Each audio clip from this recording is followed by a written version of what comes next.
In about 3 weeks' time, Malaysia's parliament is expected to table a motion of confidence in a bid to end the legitimacy question of Prime Minister Anwar Ibrahim's new government. Barisan Nasional and UMNO chief Ahmad Zahid Hamidi has signalled that his coalition will back Mr. Anwar in the December 19th vote. He said the move, seen by some as risky, is a necessary democratic process and his coalition will support it. He adds that the decision by the Malaysian king to appoint Mr. Anwar should not be disputed but respected. But before the vote takes place, the focus is on who the Prime Minister will appoint as cabinet members. Mr. Anwar is clear on what he wants. He says he will not appoint ministers as a form of reward and has tempered salary expectations as well. An announcement on the cabinet lineup is likely in the coming days. The rising cost of living also in the spotlight amid slowing growth and high inflation. FIFA Arifin shares with us the tricky position the Malaysian Prime Minister finds himself in as he works to resuscitate the country's economy. We do know that for him, the priority is to bring down the rising cost of living, which is something that has heavily affected all Malaysians. And reviving the economy is something that he has been promising Malaysians throughout his entire election campaign. And so he has held this special urgent meeting, bringing down all the high-level government officials, including Bank Negara's Governor, Nur Shamsia Yusof, as well as the heads of the various agencies like Trade and Industry, as well as Agriculture Ministry. He has tasked them to resolve this matter, giving them 2 weeks to come up with an action plan and to discuss this with the relevant stakeholders before it is presented to cabinet when that is formed. Now, on that note, though, there is still no cabinet yet. He hasn't appointed people into his government yet, although he said that this is something that has yet to be discussed with the various component parties. Now, we do know that that is a very tricky position that Mr. Anwar Ibrahim is in because there are just so many component parties in his unity government, and cabinet positions need to be given fairly and equally. Another consideration that Mr. Anwar Ibrahim has is that he wants to downsize his cabinet, moving away from those extravagant cabinets from previous administrations that had more than 70 people in it. Of course, we can consider 1 or 2 cases where it is absolutely necessary, but it should not be seen as rewarding political masters in order that they support you. I want them to support me based on my policies and my commitment to good governance and my commitment to anti-corruption drive and to resuscitate the economy. For more insight, let's speak with Associate Professor Maznah Mohamad. She's with the Department of Malay Studies and Department of Southeast Asian Studies at the National University of Singapore. Professor Maznah, Prime Minister Anwar Ibrahim has given government agencies 2 weeks to review the implications of narrowing subsidies as he moves to tackle the rising cost of living and help low-income groups. A popular move? Yes, generally, because I think the government has been spending quite a lot on subsidies. As you know, the commodities that have been somewhat subsidized have been petrol to cooking oil, to food items. Yes, some people may think that not everyone deserves the subsidy, that only the most hard hit, of the population. However, I see this as a bit problematic also because there could be issues of implementation.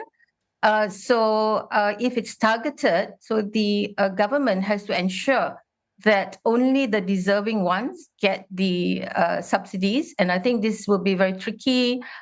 Something like this have to be very well administered and, not prone to abuse. But overall, of course, it's acceptable. No one would dispute, that only the very deserving should get it.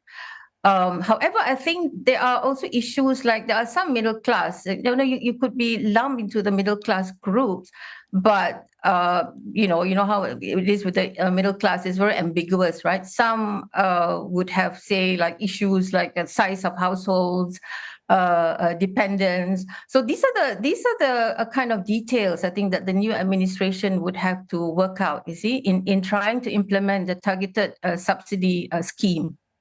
All right, Professor, so we talked about the economic challenges. How about politically speaking? Where do you see the biggest challenges to Mr. Anwar as Prime Minister coming from? Will it be trying to hold his coalition together or issues such as corruption and race politics? I guess it would be all of the above. But most importantly, I think, is to instill confidence among investors, not just investors from abroad, but also domestic investors. So for the last few years, you see, there's been a lot of uncertainty. So it does dampen the spirit, I think, of people who are intending, you see, to put in their money into the economy, whether you're a small businessman or a big, investor. I think that the stability factor is very, very critical at this point. It is, of course, a challenge for Mr. Anwar himself, because the coalition is very delicate in a way, because of the pluralities, you see, of the people in it. And don't forget that, many of the coalition members were actually enemies, you see, of his own present party. So cobbling this group together, making sure that the vote of confidence gets through smoothly, and then getting on to awarding sort of the cabinet positions, it is a challenge for him, because on the one hand, he says that he wants a very small cabinet, but on the other hand, there's so many parties for him, you see, to appease. And while hopefully people will see the bigger picture is really to make sure that confidence in the government is instilled. I think he's trying to do that to a certain extent, because he's putting his cards on the table quite early, saying that his cabinet will not be bloated, and that he will not be awarding people just on the basis of them coming into the coalition. Yes, and speaking of that cabinet, Mr. Anwar is yet to form this high-level team, but he has said he won't be appointing people to his cabinet as a reward. So what should we expect, and are there any names you expect to see? No, I think he says not as a reward. Probably that's yes, more not as a accurate. reward. Yeah, no, sorry. I think that is going down, I think, to the people as well as to the members of this new government. However, there are still issues in terms of the appointment to the cabinet. So much as he wants to put people who are competent in the cabinet positions, but you can't run away, see, from the politics itself. So he would still need to give positions to the main parties involved, or the coalition. So the Barisan Nasional, for example, has been so critical in seeing him forming this government. So they would have to be awarded with at least a deputy prime minister's position. And then there are the East Malaysian parties, Sabah and Sarawak, equally important, not just because they have agreed to be part of the coalition, a government coalition, but because I think it's really necessary to have equitable kind of distribution of power within the Malaysian Federation. So he would have to give positions, you see, to those component coalitions. But having a small cabinet, yes, that will be a challenge. But I suppose there are so many different positions, you see, that can be awarded to people who have pledged their support to him. But I think that's very important for him to drive home the message that a stable government is important, that having him there leading the country would actually promise, a better Malaysia. So that message has to come true.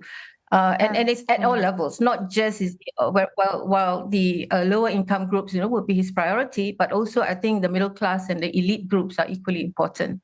All right, Professor, sorry to cut you off. We have about a minute left in the clock. I want to ask, what should key regional partners of Malaysia expect from the new administration in the short to medium term? Because obviously, do you see any difference or new foreign policy initiatives between Malaysia and its neighbors? Definitely, I think, because, firstly, I think Anwar is more well-known internationally and globally. I'm not saying that just because he's well-known, that would necessarily ensure more friendly relations, diplomatic relations. But I think that is an important factor. And I think he has committed himself to establishing very close relationships. I mean, he's as his first phone call was from President Jokowi, and he's got his friends, in Turkey. And I think generally China, US, they would have more confidence, I think, dealing with this new government. I generally, I think that's the feeling that people have. Okay. Yeah. All right, thanks for your time this morning, as always. Associate Professor Maznah Mohamad there from the National University of Singapore.